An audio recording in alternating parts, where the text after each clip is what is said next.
मजा आएगा वीडियो, है ना। Yes. तो देखो आज हम क्या पढ़ने वाले हैं, फ्री फॉल पढ़ेंगे, फ्री फॉल और ग्रेविटेशनल एक्सेलरेशन, और ग्रेविटेशनल एक्सेलरेशन के पीछे का रीजन भी जानेंगे कि रीजन क्या होता है, क्योंकि हमारा ग्रेविटेशन चैप्टर चल रहा है, तो इन सारी चीजों को हम जानने वाले हैं। तो आज हम क्या पढ़ने वाले हैं, understand about the rotation of planets with the help of animation. हम वीडियो के एनिमेशन की हेल्प से जानेंगे कि प्लैनेट्स जो हैं कैसे रोटेट करते हैं। दूसरी बात देखेंगे हम, free fall with the help of animation in presence of air and vacuum. Air और वैक्यूम का क्या फर्क होता है, कोई बताएगा।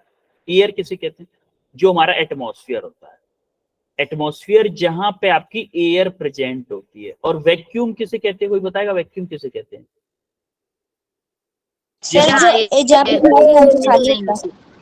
जहां पे कोई भी एयर, कोई भी गैस प्रेजेंट ना हो, जैसे वैक्यूम कहाँ आप देख सकते हो, स्पेस में। इसमें क्या होता है, वैक्यूम होता है। और हम पढ़ने वाले हैं difference between gravitational acceleration and gravitational constant. Gravitational acceleration यानी कि जी, ग्रेविटेशनल कांस्टेंट यानी कि कैपिटल जी, इन दोनों के बीच में डिफरेंस देखेंगे, और कुछ न्यूमेरिकल प्रॉब्लम करेंगे ग्रेविटेशनल फोर्स के बीच में। तो आज हम बहुत सारी चीजें देखने वाले हैं, तो स्टार्ट करते हैं क्लास को बहुत जल्दी बिना लेट किए हुए। तो सबसे पहले हम एनिमेशन देखेंगे, तो इसको मैं हटा रहा हूं अभी। पहले मैं आपको स्क्रीन शेयर करूंगा, एक वीडियो दिखाऊंगा पहले। Yes, sir. Yes, sir. Yes, sir.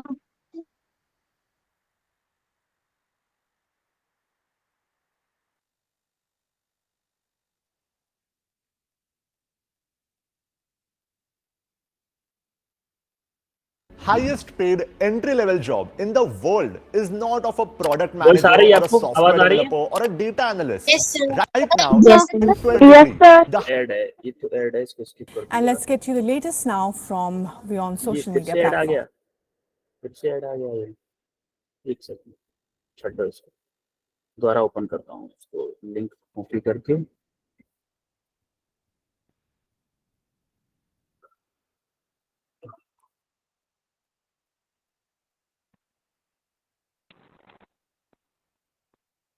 Entire screen share करते हैं।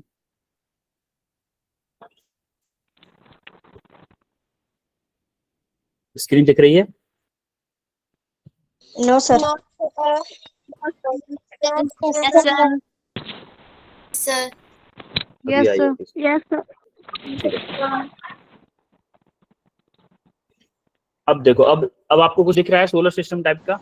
Yes, sir. Yes, sir. Yes, sir. Yes, sir. Full HD में देखो। तो देखो आप यहाँ पे देखना कि प्लैनेट्स कैसे मूव करते हैं। ये अंदर बीच में कौन है, बीच में जो है आपको सन दिख रहा होगा, आपको सन। देखो बीच में आपका सन है, और हमारे प्लैनेट तो सभी है ना, सब सन के अराउंड मूव कर रहे हैं। दिख रहा है आपको, सब दिख रहा है? Sir. Yes, sir. Yes, sir. Yes, sir. देखो आपको दिख रहा है सब कुछ। तो ये सन के अराउंड कैसे मूव करते हैं, क्यों मूव कर रहे होते हैं सन के अराउंड? क्योंकि हमारा जो एक ग्रेविटेशनल फोर्स होता है सन और अर्थ के बीच, आपको याद है दो डिफरेंट मासेस एक दूसरे को अट्रैक्ट करते हैं ग्रेविटेशनल फोर्स से। याद है G(m1 m2) divided by r का एक फॉर्मूला बताया था ना। Yes, हमारी sir. अर्थ देखो आप, ये है हमारी अर्थ, ये है हमारी अर्थ जो है ना, ये वाली जो ब्लू कलर की दिख रही है, ब्लू ये वाली जो है ना, ये है हमारी अर्थ। ये जो है ना, ये वाली है हमारी अर्थ। थोड़ा सा जूम में आएगा अभी आपके लिए। Yes, sir. Sir, दिख रहा है. Sir. Sir, दिख रही है. नहीं दिख रहा है क्या? ये है अर्थ, ये जो है ना, ये है हमारी अर्थ। तो शक्तिमान की मोशन देखी आपने? शक्तिमान देखा है आपने? Yes, sir. नहीं देखा होगा। तो वो क्या करता है, अपनी एक्सिस पर रोटेट भी करता है, अपनी एक्सिस पर रोटेट भी करता है और आगे भी बढ़ रहा होता है। तो ये एक्चुअली में ऐसे सन के अराउंड रोटेट कर रही है, सन के अराउंड रोटेट कर रही है। तो अब आप ज्यादा कंफ्यूज हो गए, इसलिए यहीं पर रखते हैं। ठीक है, ये वीडियो देखा, समझ में आया कुछ? Yes, sir. Yes, sir. अब हम आते हैं अपने टॉपिक पे। ये मैंने आपको बताया Okay, sir. इसलिए सिर्फ इसलिए बताया कि आपको ये पता चले कि सन और अर्थ कैसे रोटेट करते हैं एक दूसरे के अबाउट। Yes sir. ठीक है, अब स्क्रीन दिख रही है। ये एनिमेशन टाइम हमारा कंप्लीट हो गया, हमने एक वीडियो देखा इस लिंक के थ्रू। ठीक है, अब हम देखेंगे free fall. Free fall actually क्या होता है? फ्री फॉल क्या होता है? जैसे आपको याद हो कि अगर नॉर्मली देखो, एक पंख को लो, ऐसे कोई पंख है, इसको लो और आपने क्या किया, स्टार्टिंग से जैसे मान लो कोई पंख लिया आपने, एक पंख ली और आप एक लोहे का गोला है, मतलब आयरन या फिर कोई बॉल है, उसको दोनों को एक साथ छोड़ा हमने, एक साथ छोड़ा एयर की प्रेजेंस में। एयर के प्रेजेंस में जो जैसे जिस एटमॉस्फेयर में हम रहते हैं, तो बताओ मुझे दोनों एक साथ गिरेंगे, दोनों अलग अलग रहेंगे? अलग अलग।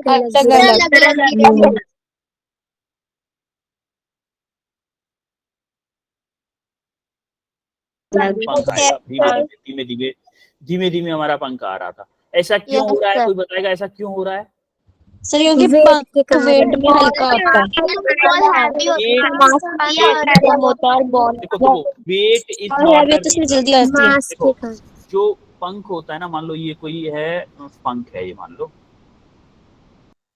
पंख है, तो ये जब नीचे की तरफ आ रहा है, इसका वेट बहुत कम है। ऐसा जरूरी नहीं है वेट कम है तो ये लेट पहुंचेगा, लेकिन इसका कारण क्या है? यहाँ से क्या एयर इसको रोक रही है ऊपर की तरफ? मान लो इसका वेट है 5 ग्राम, इसका वेट है 5 ग्राम, लेकिन इस आयरन रॉड के ऊपर भी तो एयर थी, इसके नीचे भी, इसको भी तो रोक रही थी। मान लो इसका वेट था 5 kg और ये थी 5 ग्राम, तो कौन ज्यादा रोक पाएगा भाई? 5 kg को मान लो ये 1 न्यूटन रोकेगा, या फिर बोलो 5 न्यूटन रोकेगा, या फिर बोलो 3 न्यूटन, बोलो चलो 3 न्यूटन फोर्स रोक रहा है 5 kg को, क्या ज्यादा इफेक्टिव हो पाएगा रोकना? No sir. नहीं। सिमिलर 5 ग्राम को, 5 ग्राम वेट को मान लो आपका 0.5 न्यूटन भी रोकेगा ना, तब भी फर्क पड़ जाएगा, थोड़ा सा स्पीड कम हो जाएगी। समझ में आ रही है बात? क्यों पंख लेट कर रही है? इसका हल्का नहीं बेटा, ऐसा नहीं होता, ऐसा नहीं होता कि जो हल्का है वो लेट पहुंचेगा। अगर आप वो लो, अपनी छत पे चढ़ के 2 गिट्टियां ले लेना, एक छोटी एक थोड़ी बड़ी, दोनों को छत से नीचे कोई होना नहीं चाहिए, पहले देख लेना उस गली में कोई आना जाना नहीं चाहिए। ऐसे टाइम पे देखना, ऐसी जगह देखना जहां पे कोई आता जाता ना हो, क्योंकि छत से आपने गिराया, कोई अगर नीचे आ गया उसको चोट लग सकती है। ये थोड़ा ध्यान रखना है एक्सपेरिमेंट करने से पहले। तो उन दोनों गिट्टियों को एक साथ छोड़ो अपने हाथों से, दोनों हाथों से, आप देखोगे दोनों एक साथ जमीन पर पहुंचेंगे। तो ये हमेशा याद रखना कि अगर कोई बहुत हल्की चीज है तब दोनों को एक साथ छोड़ोगे तो साथ में नहीं पहुंचेंगे। लेकिन हम कंडीशन क्या मान के चलते हैं? वैक्यूम मान के चलते हैं। हम क्या मान के चलते हैं? वैक्यूम मान के चलते। जरा इस वीडियो को देखिए, ये किस में है? वैक्यूम में है, नो एयर। ये जहां पे किया जा रहा है एक्सपेरिमेंट, वहां पे कोई भी एयर नहीं है। अब जरा देखिएगा ये दोनों कब पहुंचे? देखो एयर से कोई फर्क, बिना एयर में कोई फर्क पड़ रहा है? दोनों देखिए एक साथ पहुंचेंगे। देखो दोनों एक साथ आ रहे हैं, आते हुए दिख रहे हैं, आते हुए स्लो मोशन में आ रहे हैं। देखो देखो देखो, आ रहे हैं और इजीली जब ग्राउंड पर पहुंच रहे हैं, देखिएगा दोनों एक साथ पहुंचेंगे, दोनों एक साथ पहुंचे। देखो क्या दोनों एक साथ पहुंच रहे हैं? यस दोनों एक साथ पहुंच रहे हैं। इसका मतलब अगर मैं रेजिस्टेंस कौन कर रहा था? एयर कर रहा था। अगर मैं वैक्यूम में ये ट्राई करता हूं तो क्या दोनों एक साथ पहुंचेंगे? ऐसा क्यों हो रहा है? क्यों हो रहा है? क्योंकि अर्थ क्या कर रही है? किसी पे भेदभाव नहीं कर रही। किन्हीं दो ऑब्जेक्ट्स के बीच में फोर्स लगता है, उसको हम क्या बोलते हैं? Gravitational force. अब आपको याद हो, हमारा सन था यहाँ पे, अर्थ इसके चारों तरफ घूम रही, अर्थ ऐसे घूम रही थी चारों तरफ, चक्कर लगा रही थी अर्थ, ऐसे चक्कर लगा रही थी नहीं, अर्थ ऐसे जब चक्कर लगा रही थी, इसके अराउंड जब चक्कर लगा रही थी अर्थ, तो देखो अर्थ और सन के बीच में एक फोर्स लग रहा था, जिसको हम बोलते क्या? Gravitational force. उस ग्रेविटेशनल फोर्स की वजह से सन अर्थ को अपनी तरफ खींचता रहता है, जिससे कि ये बाहर की तरफ नहीं भागती। अच्छा, आपने देखा होगा अगर आप किसी चीज को ऐसे घुमा रहे हो किसी सर्किल में, अगर आप उसको छोड़ दोगे तो वो किधर जाएगी? जैसे आप मान लो वर्टिकल सर्किल, क्या बाहर की तरफ भाग जाएगी? अरे कहीं भी। अगर आप ऊपर की तरफ छोड़ोगे इस रस्सी को, क्या ऐसे भागेगी? टेंजेंशियल डायरेक्शन भागती है। तो देखो अर्थ क्यों नहीं भागती? क्योंकि इधर एक ग्रेविटेशनल फोर्स लगता है, वो इसको हमेशा अपनी तरफ पकड़े रखता है, इसीलिए अर्थ टूट नहीं भागती।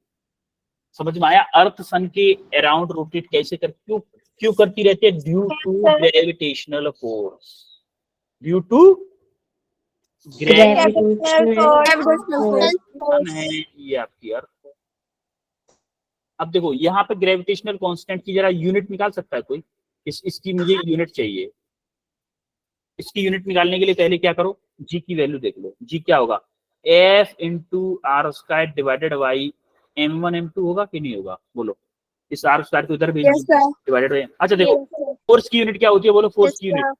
न्यूटन। आर क्या है? आर की यूनिट क्या होगी? आर स्क्वायर की यूनिट मीटर स्क्वायर। बिल्कुल। डिवाइडेड बाई M1 और M2। M1 की यूनिट केजी, M2 की यूनिट केजी। तो क्या मेरी होगी? Newton metre square divided by KG square unit होगी मेरी जी की। Yes sir. समझ में आ गया? देखो ये आपको पूछी जा सकती है क्वेश्चंस में, ये पूछी जाती है कि ग्रेविटेशनल कांस्टेंट की यूनिट क्या होती है? Newton metre square divided by KG square. Clear है? नाउ अब हम देखने वाले हैं acceleration due to gravity. Acceleration due to gravity क्या होती है? देखो एक्सेलरेशन ड्यू टू ग्रेविटी को हम बोलते हैं जी। जैसे देखो इस बिल्डिंग के ऊपर एक कोई बंदा बैठा हुआ है, ये अगर बॉल को नीचे की तरफ फेंके, ऐसे बॉल को नीचे की तरफ फेंका कि नहीं? देखो नीचे गिर रही है, नीचे गिर रही है, नहीं गिर रही है बॉल? देखो होता क्या है, जैसे हम अर्थ के ऊपर रहते हैं, आपको पता है ना हम अर्थ के ऊपर रहते हैं। अब अर्थ के ऊपर हमारी कोई बिल्डिंग बनी हुई है अर्थ के ऊपर, ये कोई घर बना हुआ है, इसके ऊपर आप बैठे हो, आपने क्या किया? कोई बॉल फेंकी। क्या इस बॉल के और अर्थ के बीच में एक फोर्स लग रहा होगा, ग्रेविटेशनल फोर्स? वो हर एक चीज को अपनी तरफ खींचता है, समझ में आ रही है? इसीलिए हर एक ऑब्जेक्ट हमारा अर्थ की तरफ भागता है। अच्छा, ये ग्रेविटेशनल फोर्स किस किस चीज पे डिपेंड करा, जरा हम ये भी देखेंगे आज। देखो एक्सीलरेशन क्या होता है? Change in velocity divided by time होता है कि नहीं होता है? आपको याद है, आप मोशन वाले चैप्टर में पढ़ा था हमने, एक्सेलरेशन क्या होता है? Change in velocity per unit time होता है कि नहीं? होता है ना? Change per unit time. तो हम न्यूटन्स लॉ ऑफ ग्रेविटेशन से हमने क्या पढ़ा था कि मान लो m मास इसका है, कैपिटल M मास इसका है और m मास इस पर्सन का है, तो दोनों के बीच में कितना फोर्स लगेगा? बोलो। क्या मेरा F equal to G M1 M2 divided by R square लगेगा? बोलो। ग्रेविटेशनल फोर्स का फॉर्मूला क्या होता है? G M1 M2 divided by R square होता है ना? Yes sir. देखो इसका मास है, अर्थ का मास है कैपिटल M और इस पर्सन का मास है स्मॉल m, तो मेरा क्या हो जाएगा? G small capital M into small m divided by R square. इसको हम माने इक्वेशन 1। इन दोनों के बीच में, पर्सन और अर्थ के बीच में हमारा फोर्स लग रहा है G M1 M2 या फिर M capital M into small m divided by R square. क्या आपको याद है कि force equal to formula weight का फॉर्मूला क्या होता है? मैंने बताया था आपको, लास्ट चैप्टर में बताया तो था। टाइप ऑफ फोर्सेस में वेट का फॉर्मूला क्या बताता? mg था कि नहीं था? Yes sir. क्या ये जो ग्रेविटेशनल फोर्स होगा, क्या मेरा mg के इक्वल होगा? According to Newton second law हमारा फॉर्मूला, फोर्स का फॉर्मूला क्या होता है? ma होता है ना? बोलो। अब देखो m एक ही जगह पे क्या आ जाएगा? क्योंकि एक्सेलरेशन क्या है? ग्रेविटेशनल एक्सेलरेशन, इसलिए एक ही जगह क्या आ जाएगा? g आ जाएगा। अब मुझे एक बात बताओ, क्या हमारा according to this law gravitational force, जिस फोर्स से उसको खींच रहा है, क्या वही हमारा वेट के इक्वल होना चाहिए कि नहीं होना चाहिए? जो अर्थ हमें खींचती है, वो जो वेट हम वेइंग मशीन पे खड़े होके तौलते हैं, वो जो वेट होता है वो वही फोर्स होता है जिससे हमें अर्थ अपनी तरफ खींच रही होती है। समझ रहे हो कि नहीं? वो वही फोर्स होता है। यानी कि मैं बोल सकता हूँ कि मेरा जो वेट है mg, वो इक्वल होना चाहिए इस ग्रेविटेशनल फोर्स के। समझ में आ रही है बात? यहाँ से एक m हमारा इस m से कैंसिल हो जाएगा, स्मॉल m, ये कैपिटल m है, ये कैपिटल m है, स्मॉल m लिख दिया है, ये capital M divided by R square, m से m कैंसिल हो गया तो हमारा g क्या आ गया, g into capital M divided by R square. Capital M क्या है? कैपिटल M यहाँ पे क्या है बोलो? Mass of earth. और r क्या है हमारा? Radius of earth. क्या है? रेडियस ऑफ अर्थ,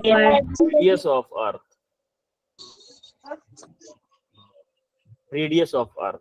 और r g क्या है हमारा? g बोलो, g क्या है? कैपिटल जी एक्सेलरेशन, ग्रेविटेशन, बेटा ग्रेविटेशन, कैपिटल जी की बात कर रहा हूँ। Gravitational acceleration, gravitational constant, gravitational constant होता है बेटा, ग्रेविटेशनल कांस्टेंट। और ये जो स्मॉल g है वो है ग्रेविटेशनल एक्सीलरेशन। हाँ बेटा, कोई कुछ पूछने जा रहा है? हैंड रेज किया किसी ने शायद? कोई कुछ पूछना चाह रहा है क्या? No sir. ठीक है, यहाँ तक सबको क्लियर हुआ? Yes sir. अब अगर मैं बोलूं आपसे कि कोई एक प्लैनेट है जिसका मास है m, तो क्या ये g जो है वो क्या आप बोल सकते हो कि g is directly proportional to capital M divided by R square? इसके डायरेक्टली प्रोपोर्शनल है क्योंकि g तो हमारा कांस्टेंट है, जो स्मॉल g है वो m divided by R square के डायरेक्टली प्रोपोर्शनल है कि नहीं है? यही डिसाइड करता है, यही फॉर्मूला डिसाइड करेगा, ये वाला फॉर्मूला डिसाइड करेगा कि आपको याद हो कि चंद्रमा पे वेट आपका अलग होगा। जब आप मून पे जाओगे, मान लो आपका वेट है 40 न्यूटन, तो जब आप मून पे जाओगे ना तो 40 न्यूटन से कम होगा। क्यों होगा? कम हो जाता है। क्यों? हाँ, जी कम हो जाता है क्योंकि मून का जो मास है ना, वो जो कैपिटल M है वो कम है, रेडियस भी कम है, तो हमारा क्या हो जाता है? जी कम होता है। हमारा क्या होता है? जी जी कम होता है। जरा देखो, उसके लिए हम कैलकुलेशन करेंगे। देखो, अब हम देखते हैं value of G on the surface of earth. Earth की सरफेस पे हम जी की वैल्यू निकालना चाहते हैं। देखो, मान लो ये अर्थ है, उसकी रेडियस r है। अर्थ की रेडियस याद रखना है हमें 6.4 इंटू 10⁶ मीटर होती है, या फिर मैं बोल दूं इसको 6400 किलोमीटर। 6400 किलोमीटर होती है अर्थ की रेडियस, और हमारा मास होता है अर्थ का 6 इंटू 10⁻24 kg। अब आप ये मत पूछना कि सर अर्थ का मास कैसे तौला था, ऐसे तराजू कितनी बड़ी थी उसकी जिसमें अर्थ का मास तौला था? तो किसी को डाउट है क्या ये वाला भी? कि सर वो तराजू अगर थी जिसमें अर्थ को रखा, तो फिर दूसरी साइड तराजू में इतना वेट कहाँ से लेके आए थे? 6 इंटू 10⁻24। ऐसा डाउट है क्या किसी को? No sir. आते हैं ऐसे डाउट आ जाते हैं। वैसे अभी आप बच्चे हो ना, इसलिए आ भी सकते हैं, 9th क्लास के बच्चे हैं, कोई नहीं। अपन लोग 9th 10th 11th 12th 4 साल साथ में रहने वाले हो हमारे। 4 साल में ऐसा कर देंगे ना आपको एकदम टैलेंटेड। लेकिन हम जैसे जैसे बता रहे हैं वैसे वैसे आपको पढ़ना पड़ेगा हर सब्जेक्ट को, चाहे वो फिजिक्स हो, चाहे केमिस्ट्री हो, चाहे बायो हो, चाहे मैथ हो। भले ही आप आगे चल के नीट लो या जेई लो, वो आपकी मर्जी है, लेकिन आपको ये चीज ध्यान रखनी पड़ेगी कि जो भी सर बता रहे हैं, जो भी मैम बता रही हैं, उस चीज को अच्छे से पढ़ना है। ठीक है, चलो हम आप अपने टॉपिक पे आते हैं। तो मैंने बता दिया आपको हमारा फॉर्मूला क्या है। जी का फॉर्मूला बताओ मुझे। G capital M divided by R square. Formula लगा दिया, ये फॉर्मूला लगा दिया। जी की वैल्यू क्या होती है बोलो? जी की value 6.67 into 10 to the power minus 11 newton. Unit बताओ, न्यूटन बोलो, न्यूटन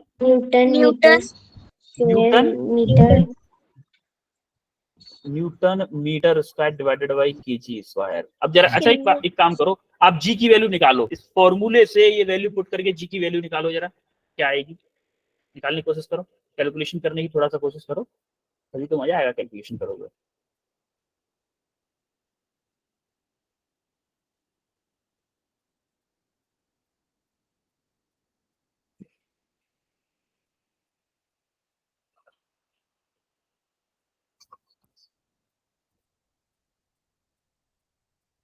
थोड़ा हाथ पैर चलाओ तभी बात बनेगी।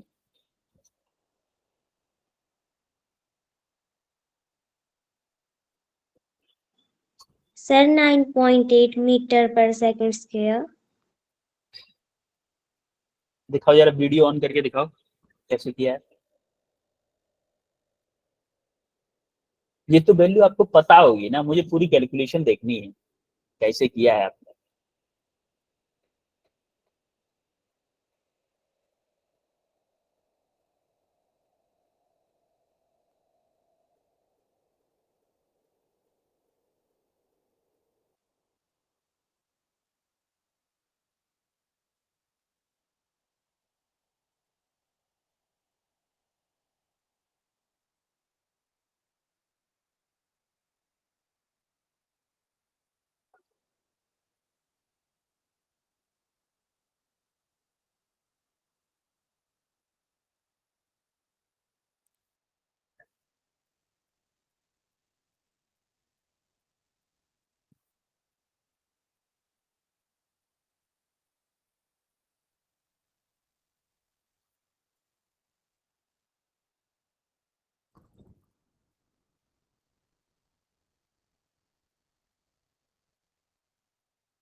आया किसी का? शुभ लक्ष्मी, शुभ लक्ष्मी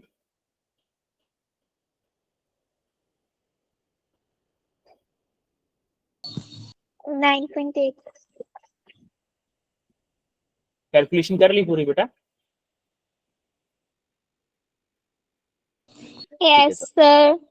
ओके, देखो हमने क्या किया, यहाँ पे वैल्यू पुट की, जी की वैल्यू पुट की 6.67 into 10 to the power minus के 11 इंटू एम की वैल्यू पुट की 6 into 10 to the power 24 divided by 6.4 into 10 to the power 6 का स्क्वायर।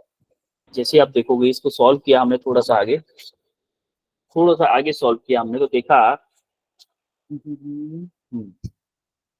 ये ऐसे कैसे रखा, नीचे के स्क्वायर को 6.4 का स्क्वायर कर दिया हमने, 40.96 इंटू 10 टू द पावर 6 का स्क्वायर करोगे तो क्या होगा, 12 होगा कि नहीं? 10 to the power 6 into 10 to the power 6, 10 to the power 12 हो गया।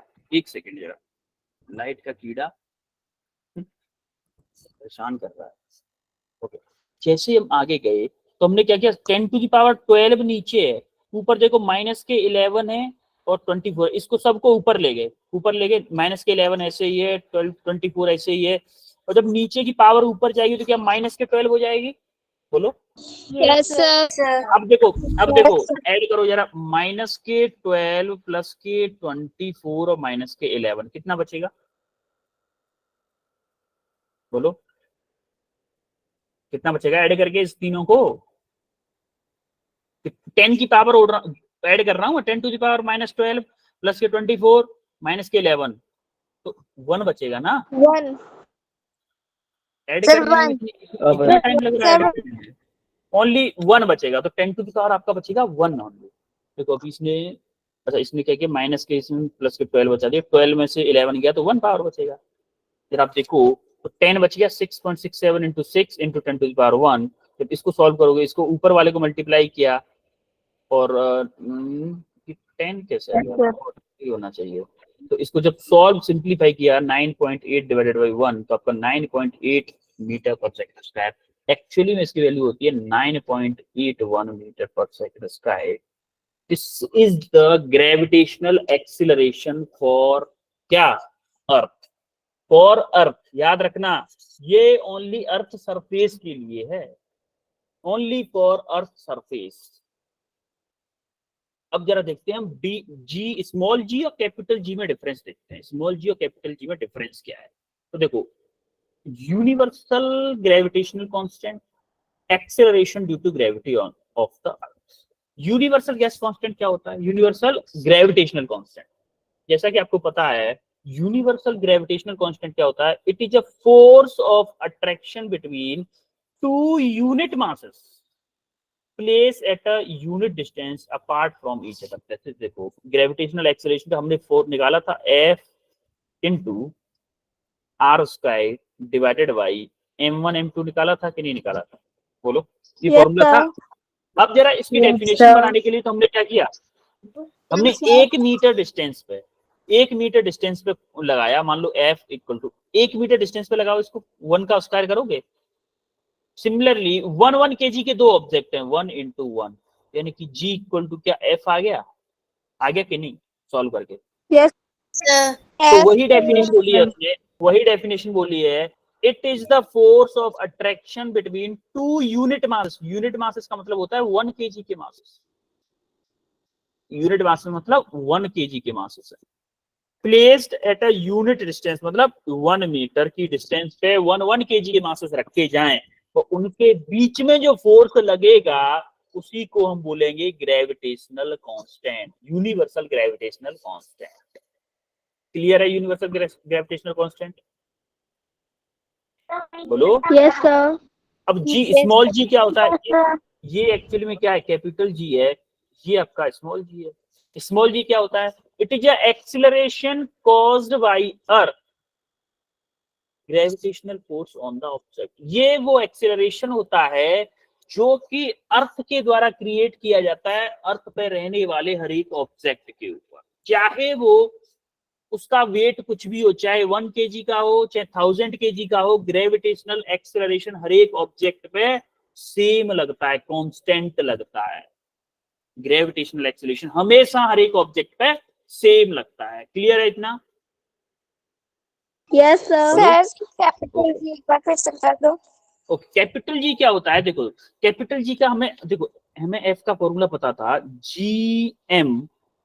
m1 m2 sorry m1 m2 divided by R square. तो हमने जी की वैल्यू यहां से निकाली, तो F R square divided by m1 m2, F R square divided by m1 m2। अब देखो एफ क्या, अगर मैं बोलूं कि मेरे दो ऑब्जेक्ट हैं 1 kg के, 1 kg के दो ऑब्जेक्ट हैं और उनको 1 मीटर डिस्टेंस पे मैं रखूं, तो उनके बीच में जो अट्रैक्शन फोर्स लगेगा वही मेरा यूनिवर्सल ग्रेविटेशनल कांस्टेंट के इक्वल होगा। जो दो ऑब्जेक्ट 1 kg के हैं वो मैंने 1 मीटर डिस्टेंस पे रखे, उन दोनों ऑब्जेक्ट के बीच में जो भी फोर्स लगेगा, जो भी ग्रेविटेशनल फोर्स लगेगा उन दोनों के बीच में अट्रैक्शन फोर्स, वही मेरा क्या होगा? वो यूनिवर्सल ग्रेविटेशनल कांस्टेंट। और gravitational acceleration due to gravity क्या होता है? जी होता है वो एक्सेलरेशन जो कि अर्थ पे रहने वाले हर एक ऑब्जेक्ट के ऊपर लगता है, उसको हम क्या बोलते हैं? Gravitational acceleration. क्लियर है? बोलो। Yes sir. यस अब देखो, ग्रेविटेशनल कांस्टेंट की, यूनिवर्सल ग्रेविटेशन कांस्टेंट की वैल्यू होती है 6.67 into 10⁻⁻11 newton metre square divided by KG का स्क्वायर। सिमिलरली ग्रेविटेशनल एक्सेलरेशन की वैल्यू होती है 9.8 मीटर पर सेकंड स्क्वायर, या फिर मैं बोलूं 9.81 मीटर पर सेकंड स्क्वायर। और हम जब क्वेश्चंस किया करेंगे ना, वहां पे हम लेंगे 10 मीटर पर सेकंड स्क्वायर। क्यों लेंगे 10? बोलो, कोई बताएगा 10 क्यों लेंगे? कोई बताएगा क्या? 9.8 ऑलमोस्ट 10 के बराबर, राउंड ऑफ 10 ऑलमोस्ट 10 के बराबर है, और 10 के साथ में कैलकुलेशन करना बड़ा इजी रहता है। जैसे मान लो आपको 9.843 को मल्टीप्लाई करना है 9.81 से, ये ज्यादा इजी है, या फिर 9.843 को मल्टीप्लाई करना है 10 से, कौन सा इजी है? सर 10 वाला 10 सिंपल इस पॉइंट को उठा के यहाँ रख दो, 10 का मल्टीप्लाई हो गया है ना। तो वही इसीलिए हम क्या करते हैं, जी की जगह 10 यूज करेंगे क्वेश्चंस में, ज्यादातर हम 10 ही यूज किया करेंगे। जब हम कंपटीशन की तैयारी करेंगे तब की बात कर रहा हूं। आप बोर्ड में जब भी लिखोगे, 9th के एग्जाम में, स्कूल एग्जाम में जब भी करोगे सॉल्व, 9.81 या फिर 9.80 यूज करोगे, आप 10 यूज नहीं करोगे। ये हम 10 यूज करेंगे जब जेई और नीट का कंपटीशन एग्जाम देंगे, तब यूज करेंगे हम 10, उससे पहले यूज नहीं करने वाले। ऑब्जेक्टिव क्वेश्चंस में हम 10 यूज करेंगे, क्योंकि अगर आपने बोर्ड एग्जाम में 10 यूज करके कर दिया तो हो सकता है एग्जामिनर आपके कुछ मार्क्स काट ले। इसीलिए बोर्ड में आपको 9.81, अगर आपको कोई पूछता है कि बेटा ग्रेविटेशनल एक्सेलरेशन की वैल्यू बताओ, तो आप 9.81 मीटर पर सेकंड स्क्वायर बताओगे, 10 नहीं बताओगे। समझ रहे हो? ये 10 हमारे हम मेरे आपके बीच की बात है, ये 10 किसी को बताना नहीं है। समझ रहे हो कि नहीं? अरे हम लोग आपस में पढ़ रहे हैं तो कुछ चीजें हम लोगों के बीच में भी रहनी चाहिए ना, बाकी लोगों को नहीं बताएंगे हम। जैसे कोई क्वेश्चन आया, उसमें आपको ऑप्शन टिक करना है, ऑप्शन टिक करना है। अब हम चाहे 9.81 से ऑप्शन निकालें, चाहे 10 मीटर पर सेकंड स्क्वायर से ऑप्शन निकालें, किसी को क्या पता है। हम 10 से निकाल के ऑप्शन टिक कर देंगे, कोई समझेगा बच्चे ने कैलकुलेशन बड़ी फास्ट की, 9.81 का मल्टीप्लाई कर कुरा के सॉल्व करके दे दिया, उसे क्या पता हमने 10 यूज किया था। समझ रहे हो नहीं?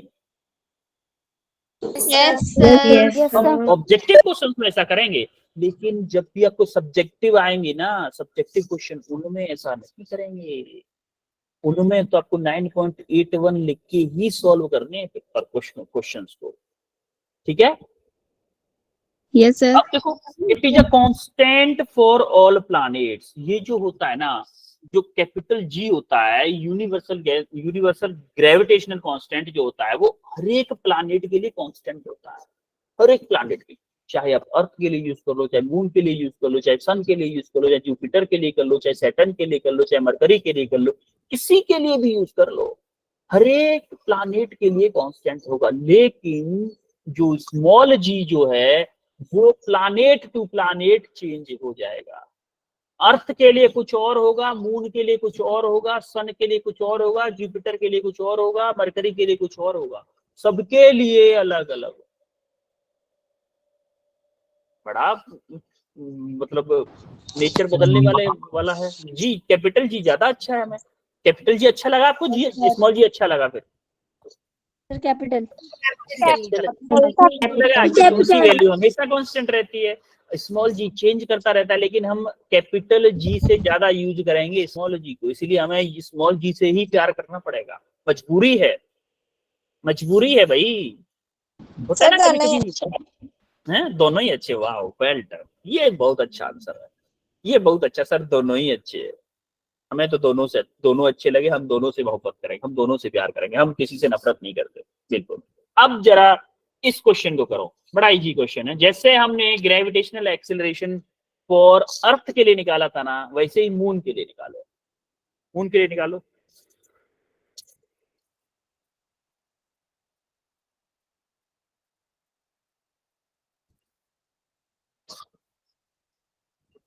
Find the value of acceleration due to gravity on the surface of moon. मास है, MW जो लिखा है ना, मास है वो। मास of the moon is 7.35 into 10 to the power 22 kg and radius of the moon is 1.74 into 10 to the power 6 and g आपको दे दिया है 6.67 into 10 to the power 11। करो इसको, सिंपल फॉर्मूला अप्लाई करना है, सिंप्लीफाई करना है बस, और कुछ भी नहीं करना।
हो रहा है बच्चों? Yes sir. करो करो, यस सर। ज्यादा टाइम तो नहीं लगना चाहिए वैसे। Yes sir.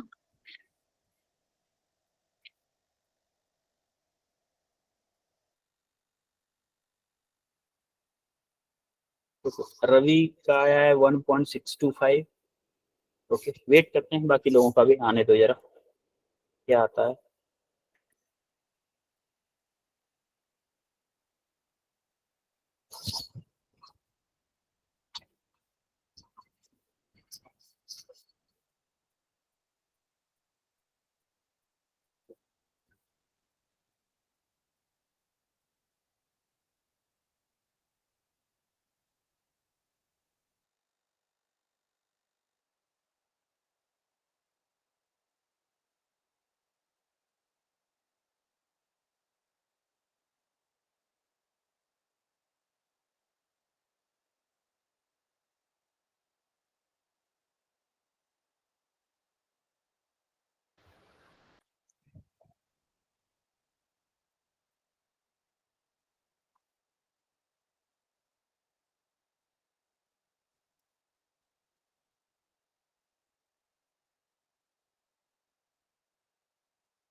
एक बच्चे के अलावा शुभ लक्ष्मी, आपका भी आंसर आ गया।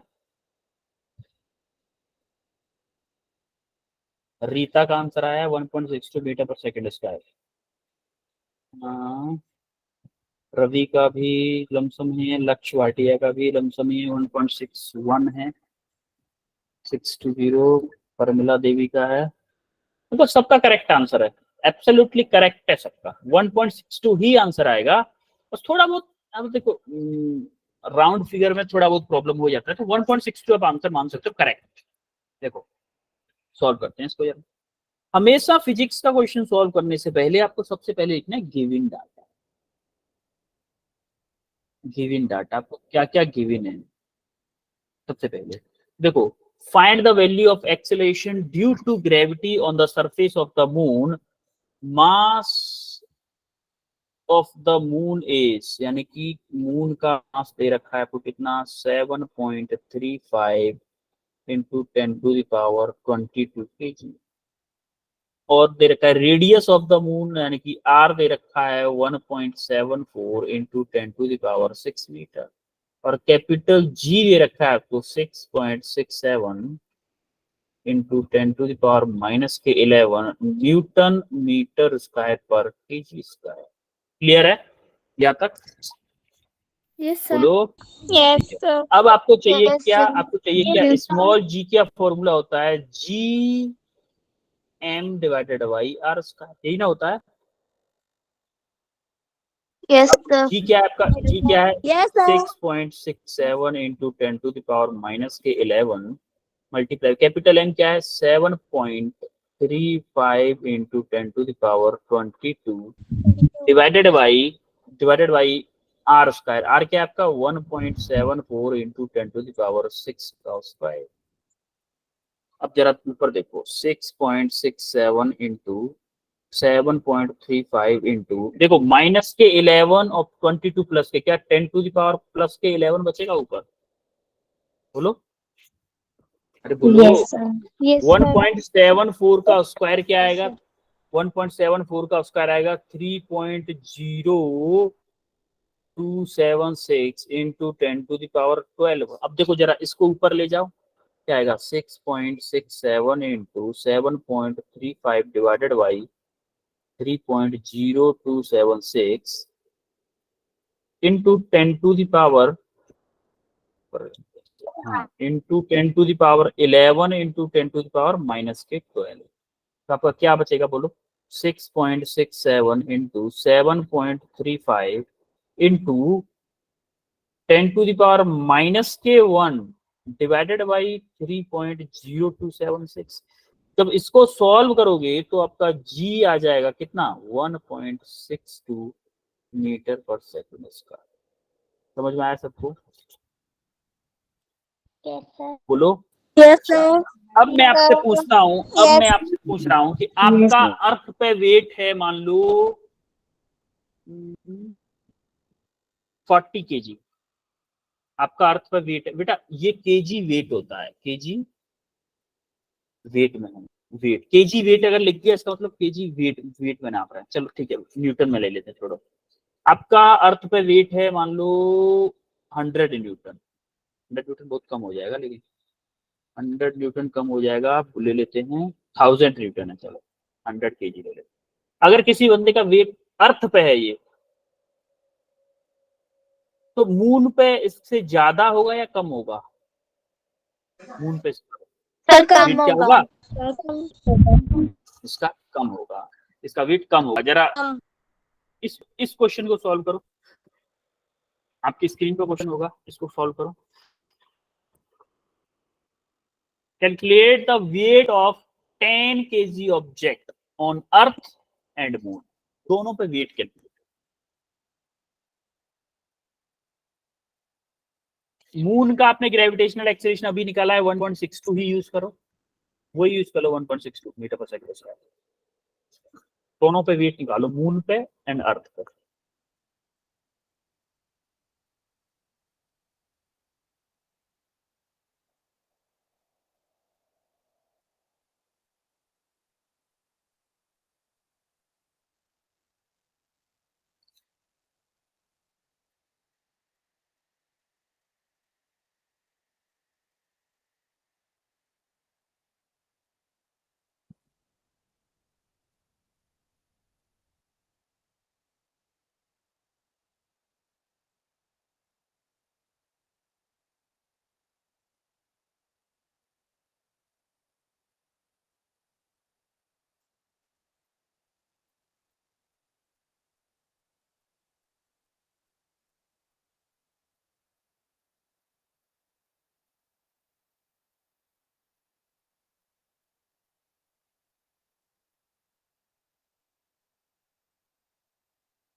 आया किसी का?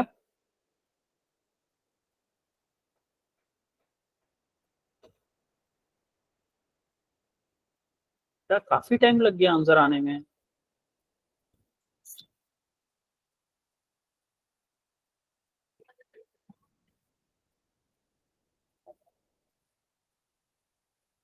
Sir 98.1 Newton. 98.1 न्यूटन, ठीक है। और किसी का? 98 न्यूटन। मून पे क्या आया फिर? मून पे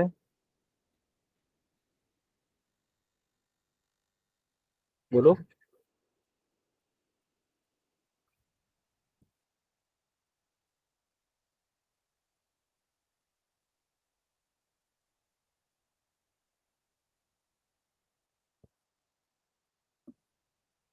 मून पे क्या आया है वेट?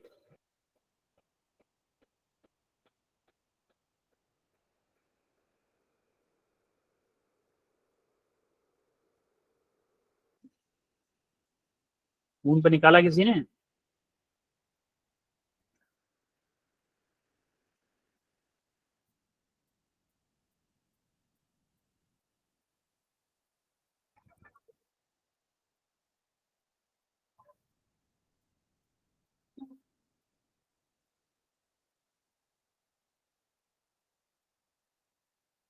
सर 16.33।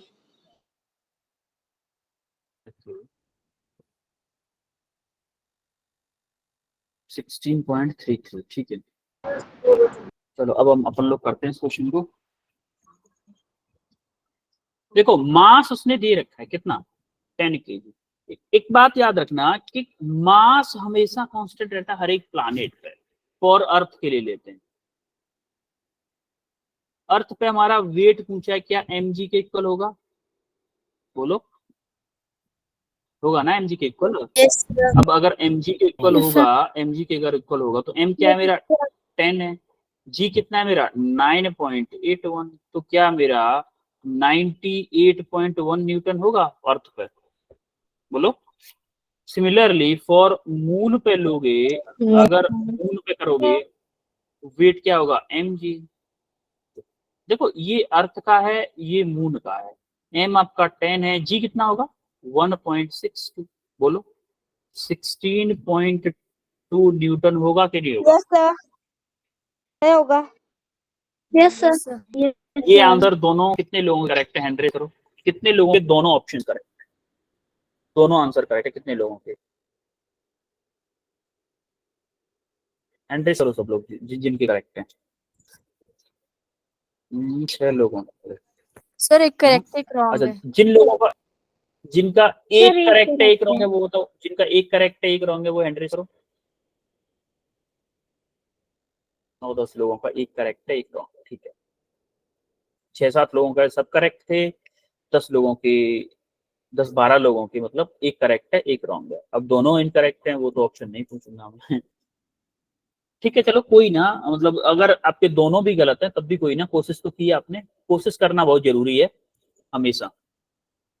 ठीक है, तो अब हम देखते हैं क्या होमवर्क है आपके लिए। ये 3 क्वेश्चन होमवर्क में है, तीनों क्वेश्चन आपको करने हैं। 1 2 3 तीनों क्वेश्चन आपको होमवर्क में करने हैं। और आज हमने क्या क्या पढ़े ये बताओ। सबसे पहले क्या पढ़े? एनिमेशन। एनिमेशन के सब planet, motion of planets, motion of planets. उसके बाद हमने क्या देखा था? एनिमेशन देखा था फ्री फॉल का, फ्री फॉल का देखा था। Free fall. उसके बाद क्या किया था हमने? ग्रेविटेशनल एक्सेलरेशन, क्या? Newton's law of universal gravitation, Newton's of gravitational law of gravitation. उसके बाद फोर्थ पे हमने क्या देखा था? Numericals. एक क्वेश्चन किया था। उसके बाद difference difference Constant. Between capital G and small G. उसके बाद सिक्स्थ पे क्या किया था हमने? जी निकाला था फॉर अर्थ के लिए, और जी निकाला था फॉर मून के लिए, निकाला था। Yes sir. 7 पे फिर हमने क्वेश्चन किया था एक। इसमें किसी को कोई डाउट है बच्चों? No sir, no sir, no sir. All clear है? Yes, sir. Yes sir. Okay, फिर बच्चों मिलते हैं आपसे नेक्स्ट क्लास में। और जब भी आप नेक्स्ट वीक में आया करो तो आप पिछली क्लास को रिवाइज करके आया करो, क्योंकि एक हफ्ते का पूरा गैप हो जाता है तो काफी सारी चीजें उड़ जाती है। समझ रहे हो बात को? Yes, yes sir. तो आप हर क्लास में, ऐसा नहीं कि सिर्फ मेरी क्लास में, हर क्लास में आप रिवाइज करके जाया करो। कुछ बच्चों को बड़ी जल्दी है, bye sir, good night, thank you बोल के निकल भी लिए। ज्यादा जल्दी है क्या? No sir. हाँ, क्या इतनी जल्दी रहते हो? ठीक है, लो चलते हैं फिर। ठीक है, चलते हैं।